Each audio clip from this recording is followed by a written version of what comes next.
สบายดีพี่น้องบาดฮุบอีกแล้วพี่น้องเลยบาดฮุบอีกแล้วเต็มเป่าแห้งแล้วบาดเก่ามองเก่าเส้นเคยพี่น้อง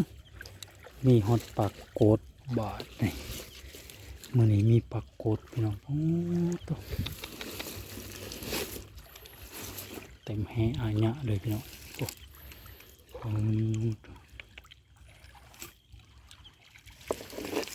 มีฮอตปักโกดเต็มนะมื้อนี้ออนเอ็ดปลดปลาก่อนพี่น้องปลดปลาก่อนมาหอดปลากดได้ไหมพี่น้องมองเก่าเส้นเก่ามองเก่าบาดฮุบมองเก่าพี่น้องมาหอดเลยพี่น้องเพื่อสิมาหอดพี่น้องเลยโอ้ตูจนเท่าเที่ยงคืนมื้อเช้าเวลาจังสิลงคลิปพี่น้องมาลุ้นกันพี่น้องแต่ละท่านพาของโพงกับสีมุนแต่ละท่านเปิดออกมาดูว้าว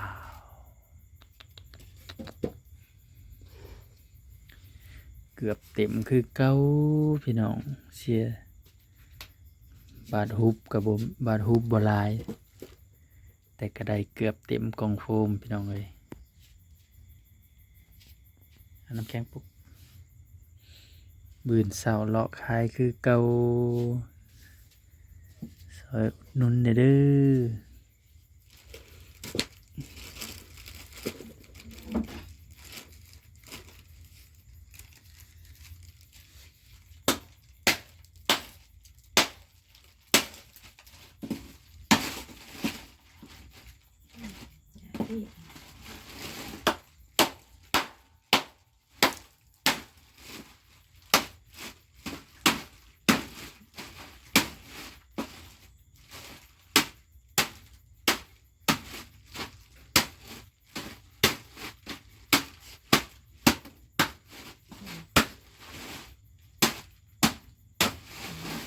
ข้าวเลยน้ำแข็ง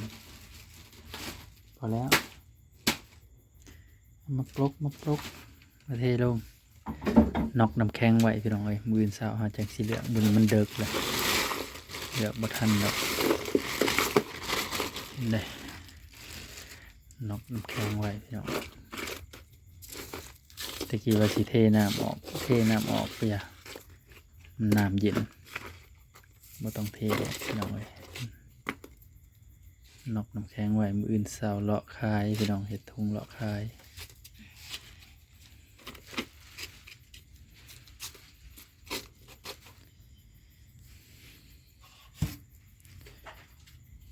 ติดเนียนบ่า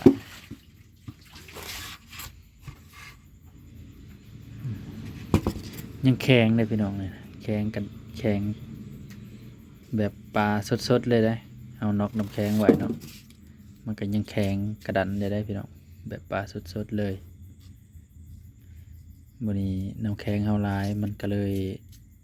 ยังแข็งตึงๆปลากระซำแบบขึ้นมาใหม่เลยนะ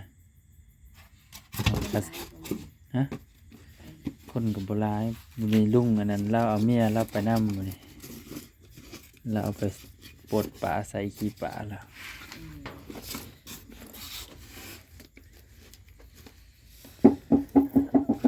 ไว้มืออื่นเห็ดถุงขายคือเก่าสิได้จากถุงเด้เนาะปลามันบ่อยากขึ้นบันไดมันบ่นี่ขึ้นอยู่หักมันตึกบ่ถึกหม่องมันบางหม่องกะ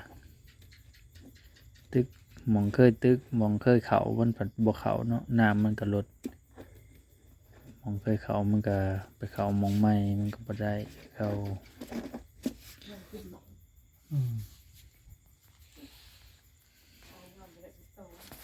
ปลาย้อนบ่ได้มันมีปลาย้อน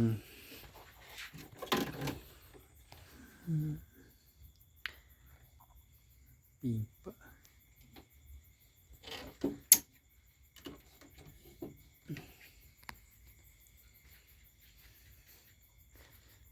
เอาไว้นี่ก็ได้บ่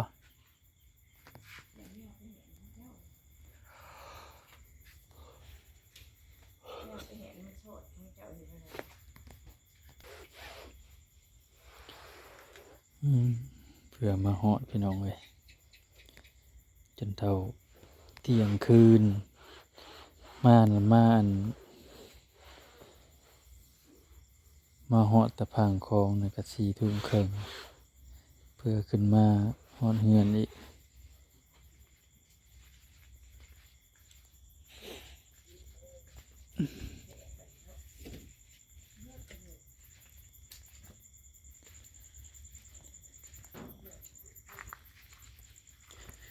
มื้อนี้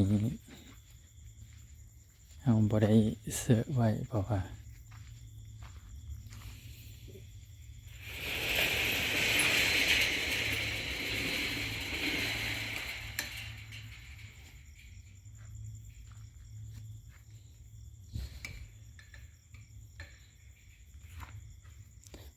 ่าน้ำแข็งเราเยอะวันนี้เรานอกน้ำแข็งไว้มื้ออื่นเดี๋ยวลุ้นกันพี่น้องสิได้จักถุงเนาะตึกแฮกับม่วนอยู่พี่น้องเอ้ยเฮาเป็นนายท้ายพี่น้องถ้าพอเป็นนายพรานเฮาบ่มีหมู่ไปเนาะให้เพิ่นพาไปหาตึกพี่น้องให้เพิ่นพาไปหาตึกแฮส่วนหมู่ส่วนครูส่วนหมู่ส่วนน้องก็บ่ไปเฮาก็เลยส่วนถ้าพอไปตึกแฮให้เพิ่นพาไปเนาะอันนี้ก็มานี่ก็เพิ่นบางเมื่อวานนี่เพิ่นก็เอาไว้อยู่กับ1มามื้อนี้ถ้าแม่เพิ่นบ่เอามื้อนี้เพิ่นขี้คร้านเฮ็ดเพิ่นว่าเพิ่นขี้คร้านเฮ็ดเพิ่นว่าเอาให้พอไอรินเอาขึ้นมาเบิดโลดพอไอรินก็เอาขึ้นมาเบิดเดี๋ยวมื้ออื่นน่ะสิไปเลาะขายพี่น้องเอ้ยซอยอุดหนุนเด้อพี่น้องซอยอุดหนุนป้านพอไอรินเด้อพอได้ค่าข้าวต้มขนมเนาะพอได้ค่าข้าวต้มขนมพอได้ค่าบัตรเติมเงินพี่น้อง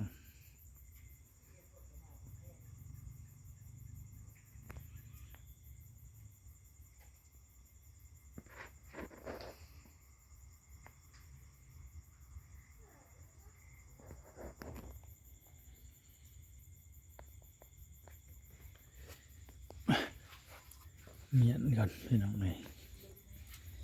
เมียนแล้วก็หา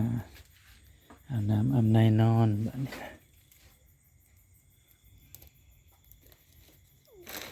ตื่นแต่เช้าหาเลาะขายปลามื้ออื่นพี่น้องเลยแต่ว่ามื้อนี้ก็โจ๊ะมื้ออื่นนี่โจ๊ะพี่น้องเป็นวันพระใหญ่เนาะวันพระน้อยเฮาไปได้อยู่มื้ออื่นวันพระใหญ่เฮาโจ๊ะ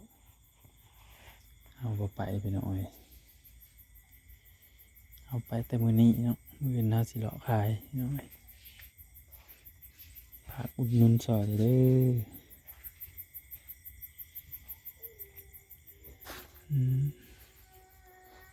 ตื่นเลย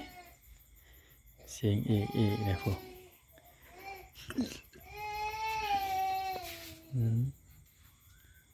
ตื่นอยากกินนมบ้าเอกเยอะ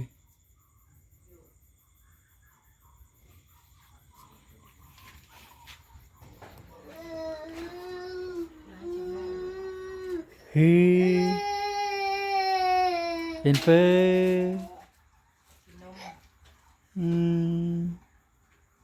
กินบ่นมดิ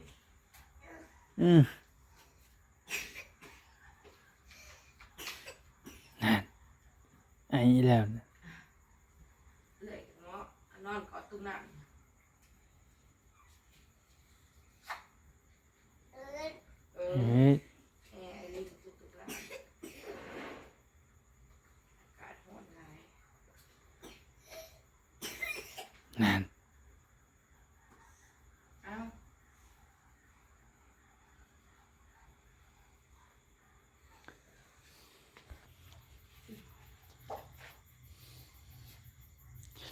อากาศมันร้อน